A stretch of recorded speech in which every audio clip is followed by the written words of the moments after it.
You're listening to the Good Food CFO podcast. I'm your host, Sarah Delavan, and with us, as always, is our producer, Chelsea Steer. Hey, Chelsea. Hey, Sarah. One of your clients recently had, I think, their biggest month ever.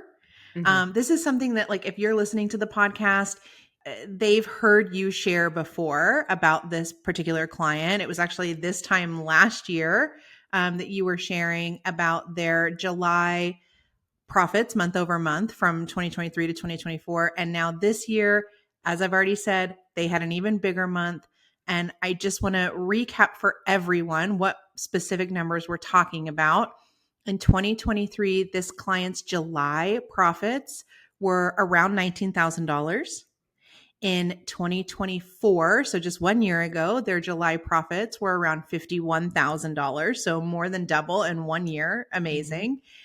And then this year, this is so exciting. In July, their profits were over $107,000. Yes, for the month of July alone. And we're going to get into the specifics of this business, particularly how these results were possible and how you can take what we've done for this business and implement, the same guidelines, if you will, the same framework into your business as well. Yeah, but Sarah, before we get into all of that, I've got a review to share with you. I love a review. Yeah, and this one comes from our brand new Bobby Yacht member, Michelle Bryan. She shared, Sarah is a true gem in the CPG space. Her writing and podcast are fire, real, practical, and always advocating for founders in an industry that pushes fast national growth. She shows the value of deliberate, strategic growth in your own backyard and how founders can truly win on their own terms. That is so sweet. Thank you, Michelle. It has been such a joy to get to meet Michelle. We've seen each other a couple of times in our monthly member events, and I'm just so excited to have you as a member and to be working with you. And this is just a really delightful and I'm honored to have gotten this review from her. So thank you, Michelle. And thank you, Chelsea, for bringing it here. Of course. Yeah, it was a very sweet note. As I mentioned, Michelle is a new member. Hopefully we're going to be able to do her member highlight in the new season, in season 16, and many other new member highlights in season 16, because in the month of August alone, we had 8 new members join our membership over on Substack. And we're now up to 26 Bobby Yacht members over there. I think it's worth reminding anyone listening who's not yet a member, or if you are a member and we haven't, seen you in a little while, maybe it's been a busy season for you, that with the software launching very soon, members get a free month of the software to help us beta test, give your feedback. It comes with some free hands-on workshops that are happening in the month of September, as well as some, fun beta testing events that we kind of get to do as a group. So I'm just beyond excited that the membership is growing and that more people are going to be at our events and helping us to really launch this software that is designed for you. And so I'm really excited. If you have been thinking about becoming a member, or you're like, okay, now's the time, I want in on that free monthly subscription, or 1 month subscription, I should say, head on over to the website. Chelsea, can you give them the address where they can join? Yeah. So if they go to thegoodfoodcfo.com/Babayot, that's BABOYOT, or they can just go to thegoodfoodcfo.com and click on membership to get more information. Now, another exciting member update that we have that I want to talk about is we're actually going to be also launching a new type of podcast episode next season. Yes, I'm really excited about this. There's many things I think, Chelsea, that we talk about here on the podcast where we say, this has been a long time in the making, right? Yeah. And we have wanted to do this for a while. And that is what we're currently calling financial audit episodes. So we have a service and an online tool, which is now becoming part of the software, that we've called for years the profit assessment. We're going to talk about how that profit assessment affected or impacted this business that just had, record breaking profits for the month of July. But this episode, this new episode type, is going to be, us doing a profit assessment or financial audit for a member, and then sitting down with them as we do to read through the results and give them insights, and then we're turning that into an episode because we want listeners to understand the impact of these audits, the impact of knowing your numbers and how you can utilize that information to move your business forward and really create a profitable, sustainable growth plan. Yeah. So really excited. I think the first episode of this kind is probably going to air in November. We've got some folks on the calendar all set up for their audit review sessions with me. And I'm so excited for it. I really, really am. So another member perk, as you said. Absolutely. And I love what you said about how, that's one of the things that we're going to be talking about today, right? Is that audit process and how it impacted this business. So I can't wait to dive in because I know that you have a lot to bring to this conversation. Yeah, let's get to it. Hey there, it's Sarah. If you're enjoying the podcast, I want to invite you to become a Baba Yacht member. It stands for Building a Business on Your Own Terms.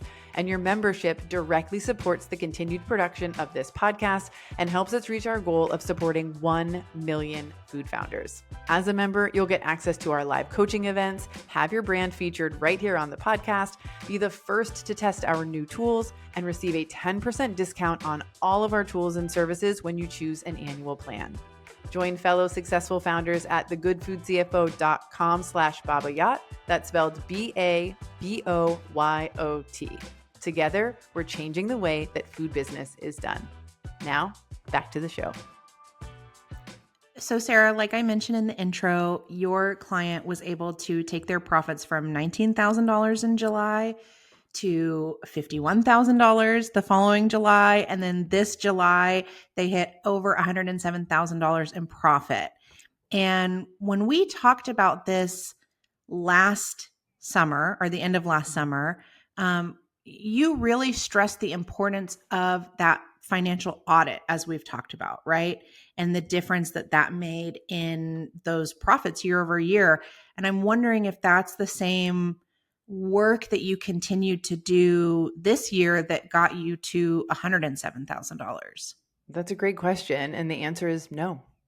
The work that we did year one, which was between 2023 and 2024, and then from, the end of 2024 to 2025 was actually quite different. And that's going to be the case for every business, right? As you're growing, what you're focusing on, the strategies you're implementing are going to change. And I will talk about the profit assessment, which we also now sometimes call a financial audit, until I am blue in the face, because that is the foundation. That is like the groundwork for figuring out where do I need to put my focus and attention to improve my outcomes. I think something else that we don't really talk a ton about here on the podcast, we focus a lot on margin and the importance of your product margins, the importance of your gross profit margins. And it, in my mind, it kind of goes without saying, but today I'm going to be explicit about it. Growing your revenue without understanding what's happening, as I say, inside the business, with your COGS, with your labor costs, with your, other operating expenses. There's no guarantee that growing revenue is actually going to produce profitability. And what we know to be true from years of doing these assessments is that if you have a business that is not financially structured in the right way, growing your revenue will actually create larger losses.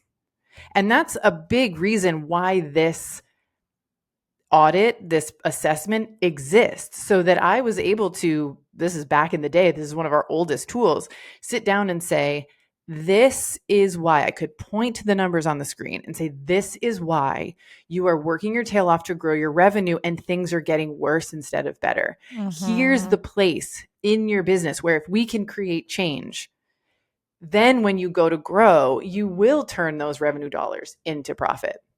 So before I work with someone one-on-one, like as their fractional CFO, or, we do an audit. Before I sign you on as a client, you have to do this audit because I need to know and the client needs to know, what are our goals? Where are we today? And what is the real work to be done to create change? And then once we know that, the founder sitting across from me or across the computer screen from me can say, okay, I do want your help with that. Or, you know what? This insight is really helpful. I'm going to go out and do that on my own. And then I will check back in with you in office hours or as a member or however it might be. So there's so much clarity around the business that comes out of these assessments, but also for the founder to go, okay, I know what my next steps are and I can make an informed decision about how I want to go about it and if I need support and what level of support I want, for it as well. So year one, as I'm going to refer to it, was really about building the foundation. And so when we did the audit, you can go back and listen to the full episode. I believe it's episode 118. If your podcast player has episode numbers, we give all the details there, but highlights are the gross profit margins for this business when we initially started working together were 14%. Right? So that is too low if you've been listening to this podcast for a while. So at 14%, if this founder went out and just sold, she'd be losing more and more and more money. Her profits probably would have dropped from 19K even lower, right? It was so quite a ways from our 51% target. But what we actually found, again, through this audit, is that we wanted her to hit 70% gross profit margins, not 51, not 52, not 55. But for her business, it is a hyper seasonal summer business. They're essentially operational from May to September.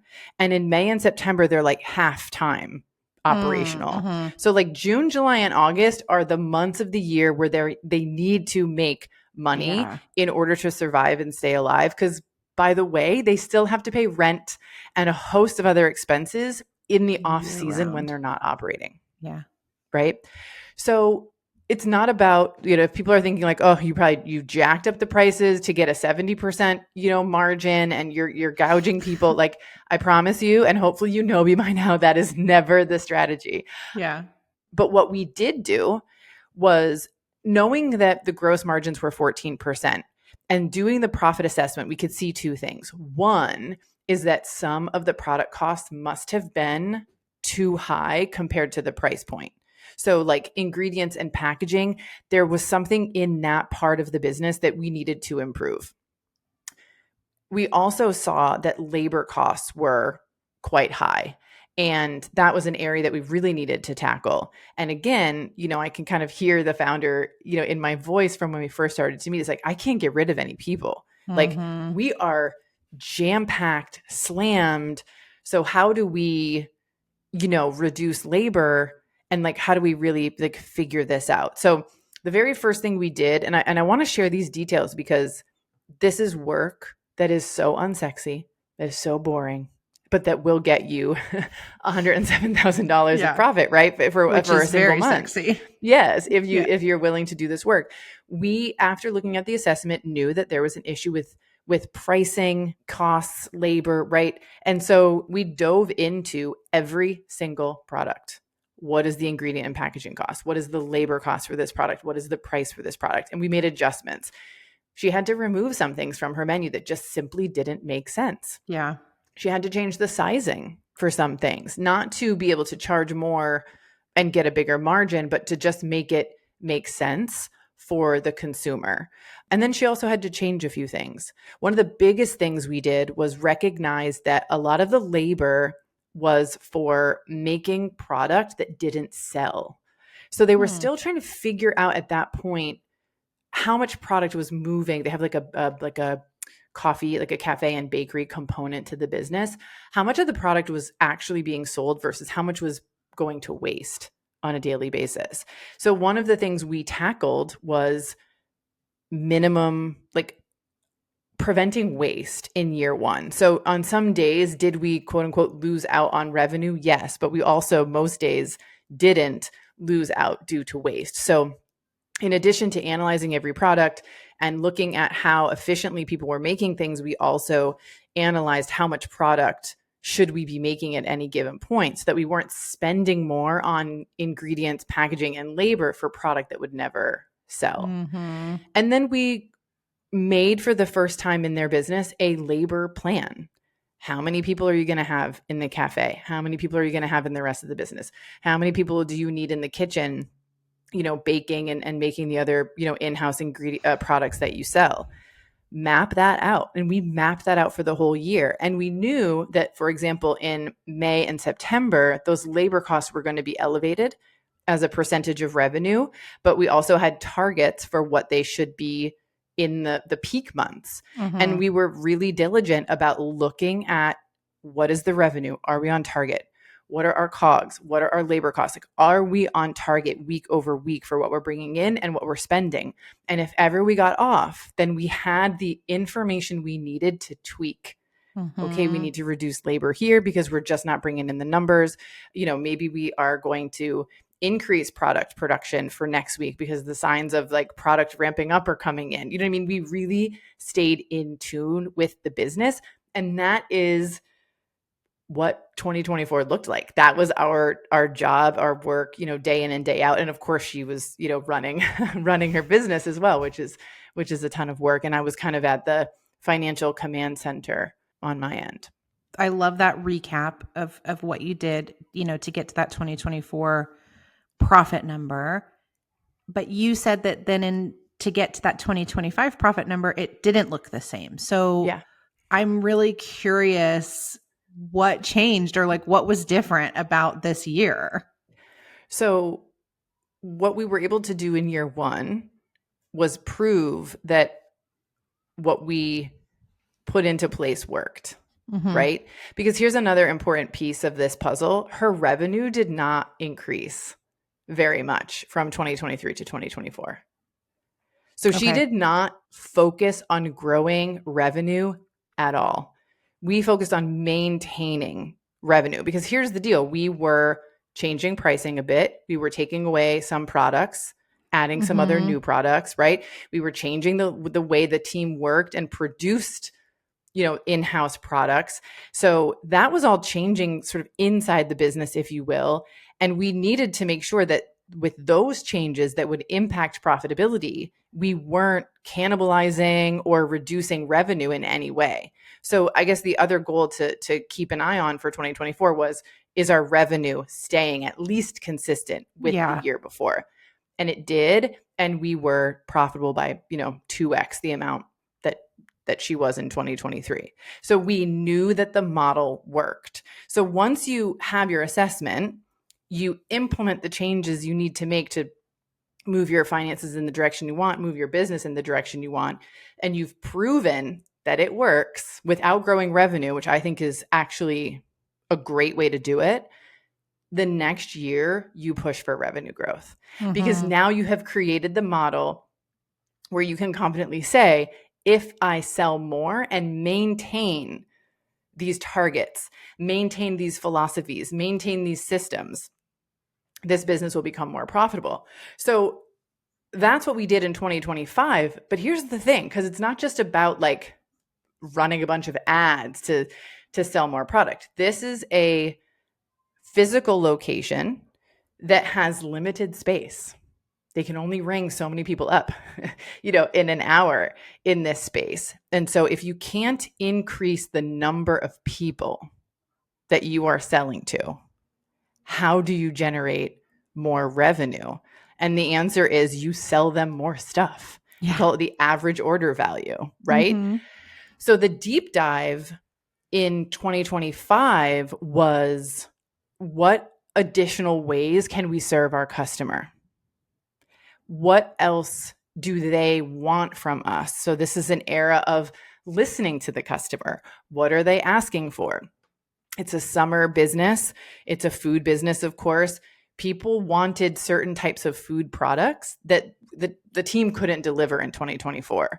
But the founder thought through, well, if I get refrigerator, like retail refrigerators, and if I get a retail freezer, we can make these items that people want. So they're coming in the morning for like their coffee, their pastry, they're shopping around for things. And now they're asking for food to take away to the beach or to the house or wherever they're going to take it. But we weren't able to give that to them last year. How can we give it to them this year while not blowing our labor budget, right? While not creating a bunch of Mm-hmm. waste. And so what she came up with was we will make these awesome foods that people love and put it out in the store and make it available for like a grab and go, like a reheat at home kind of a situation.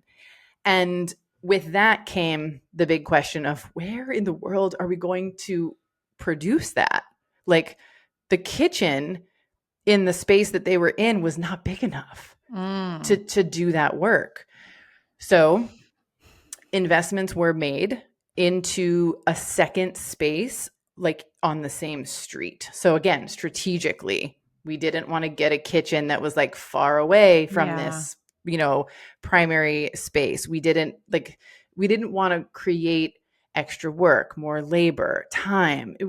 Being a food founder myself from, and Chelsea, you worked with me in that business. The physical toll Yeah. of even traveling a small distance with your products is a lot. So really thought through, okay, what is a good location? What is a good opportunity? And so we rented out a second kitchen, got some equipment that would make production efficient, and put it to work creating these new products and putting them out in store. And so, that was that focus of, not only being able to serve folks there with these sort of grab and go and takeaway items, but also, if you remember, I mentioned that in 2024, we limited production of baked goods because we didn't want to Yeah. have a lot of waste. But we did identify that there were some days where like we could have sold more stuff, right? So we also implemented pre-making and freezing pastry items. So now the team could very easily, like if your chocolate chip cookies are running low, you could identify that, go back into the freezer, take a tray of chocolate chip cookies, put them into the oven and have more. But you're not, like, that labor was already done and you're only taking the cookies that you need to bake. So Yeah. you're still managing waste but also maximizing revenue. I mean, my answers are often long-winded, but like this year was about, okay, we've proven the model. We understand what our margins need to be. How do we maximize revenue but while maintaining that reduced waste, while maintaining those consistent labor costs and really serving people the products that they want, you know? And I think 2026 is going to look like a second location, right? Mm. Because now, like, we truly have maxed out, we believe pretty much maxed out the earning capabilities of this single location.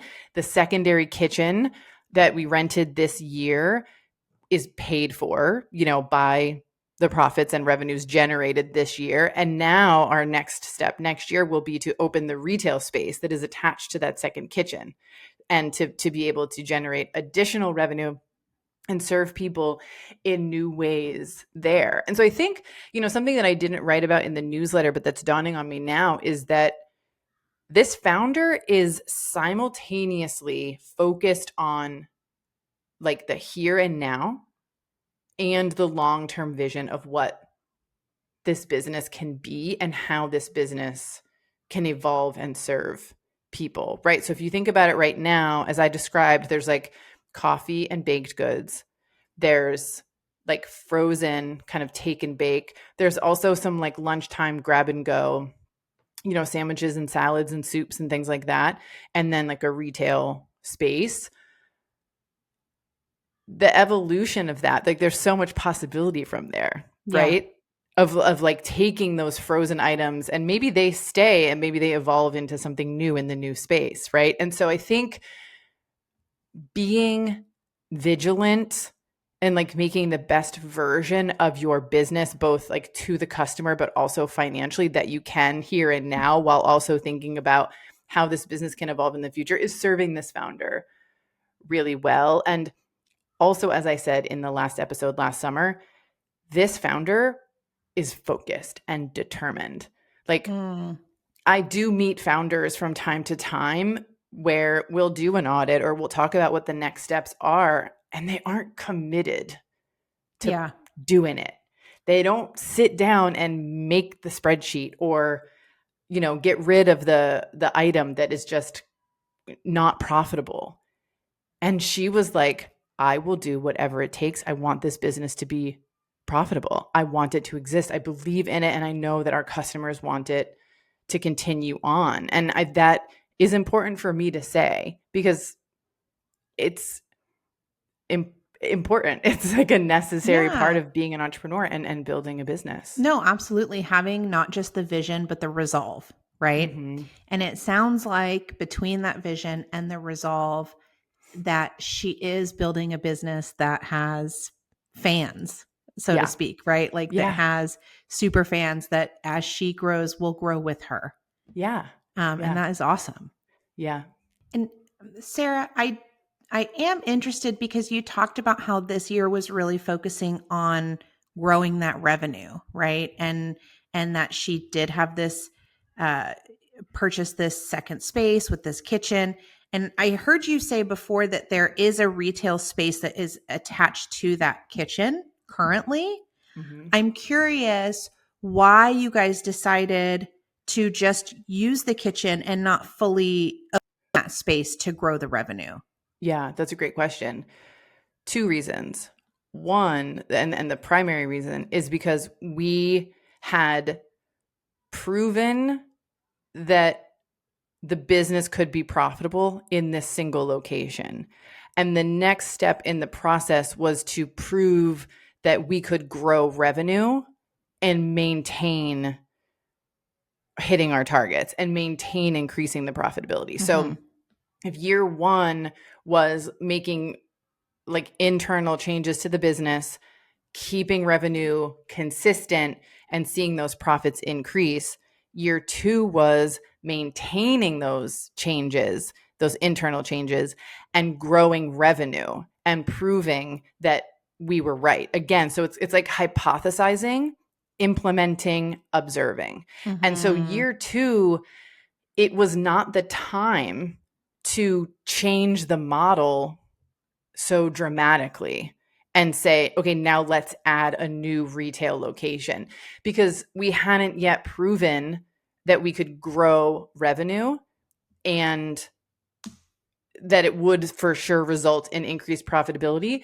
But even beyond that, we hadn't proven that people wanted more stuff. We hadn't proven what were the things we could provide people that they're going to say yes to and actually spend more money each time they came to purchase. So, there's that, like, I'm not a fan of bigger is better, right? I don't believe that.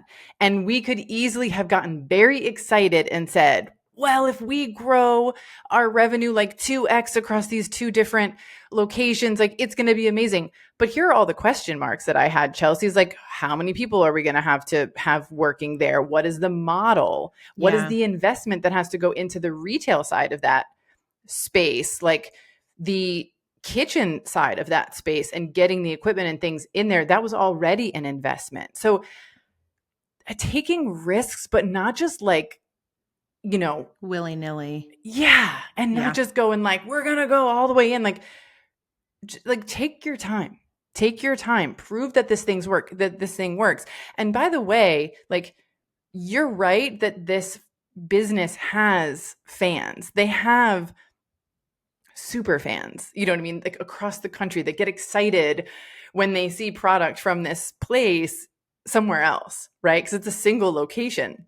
And, people are interested in seeing this business succeed and grow. So imagine, and I talk about this all the time, right? It's kind of like when you prove that you can sell in your own backyard and then you want to get into retail and you want to expand, you are in control. You have the power in that relationship because you can say to a retailer, look how good my product sells. We are going to make you money. I'm going to negotiate, right? What promos and things we are and we aren't going to do. As a founder, she now can say, I have proven that this business model works. I have proven that I am a good founder, that I can make investments, and and that I understand my customer, right? All of these things that she has proven to herself and to anyone who she may or may not want to go and ask for money to continue to grow this business, because she now can point to a piece of paper, that really shows not only what a single year looks like, but year over year over year, Yeah. how a single location has evolved and just really, really performed financially. And I can't say this enough, while also serving the customer really, really well. Yeah. And also paying her people well. Like, this is not a super minimum wage kind of job. Like, her team gets paid well. She wants to take care of them. And so it also was never about,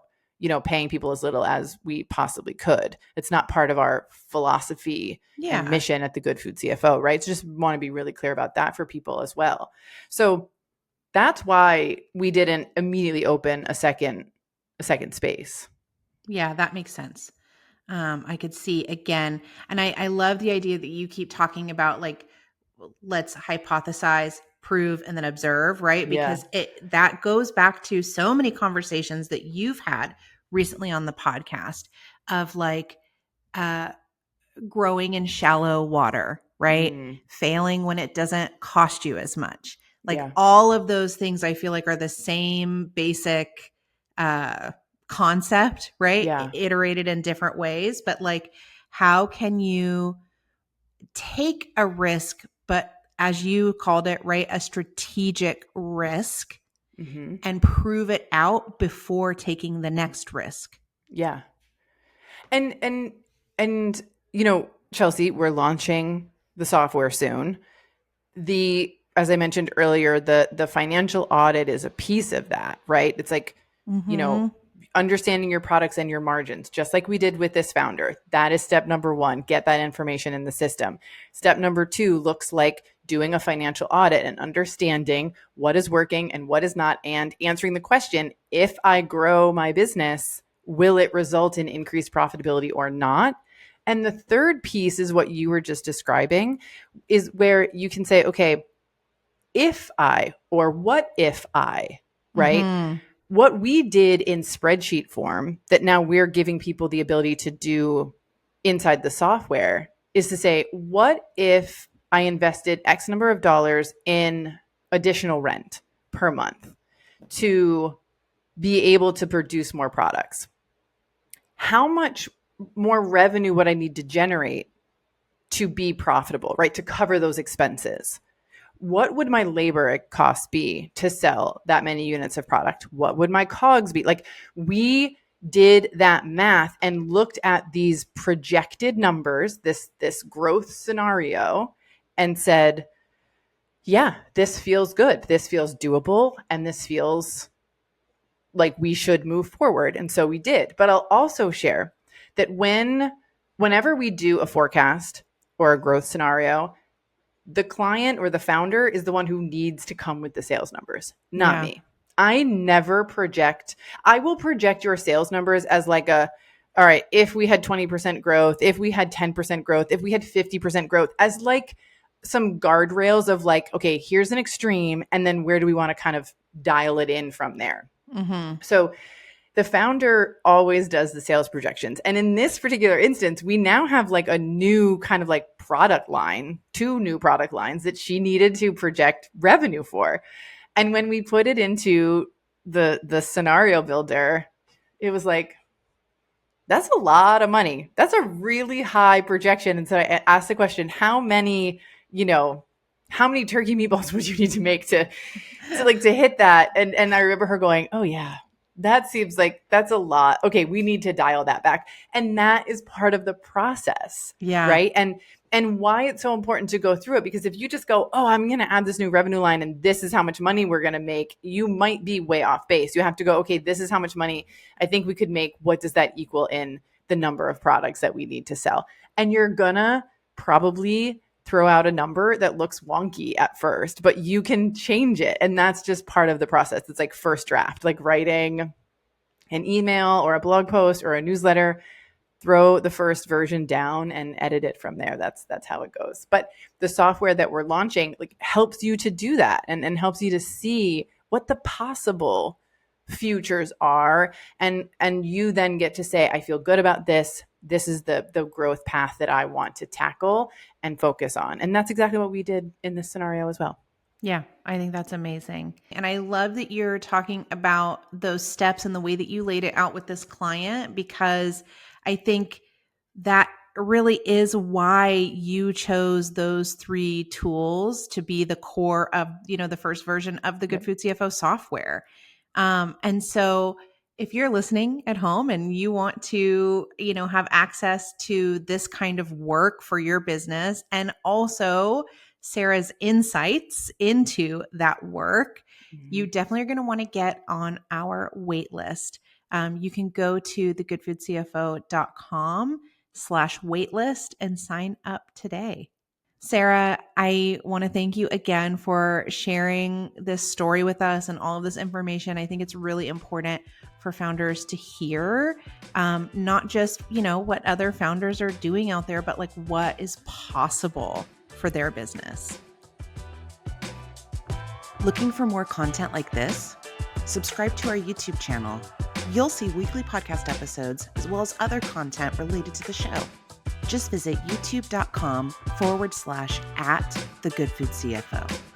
Thank you for joining us here today. If you enjoyed this episode or found it helpful or inspiring in any way, please share it with your founder friends on social and rate and review the podcast wherever you listen. It's the #1 way to help good food founders find the show. We'll be back with a brand new episode in 2 weeks.